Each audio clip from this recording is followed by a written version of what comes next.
Zee Marathi, चर्चाही होणारच।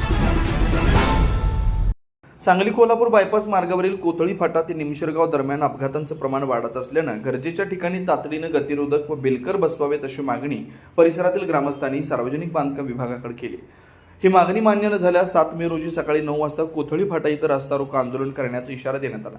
ग्रामपंचायतीच्या वतीनं दिलेल्या निवेदनात कोथळी, उमळवाड, दानोळी, कवठीसार, जैनापूर व निमशिरगाव या गावांकडे जाणाऱ्या फाट्यांवर वाहतुकीची मोठी वर्दळ असून सुरक्षिततेसाठी गतिरोधकांची नितांत गरज असल्याचं नमूद केलं। गेल्या वर्षभरात 7 जणांना अपघातात जीव गमवावा लागला असून 15 एप्रिल रोजी कोथळीतील भाऊ सोगार यांचा मृत्यू झाल्याची घटना ताजी आहे।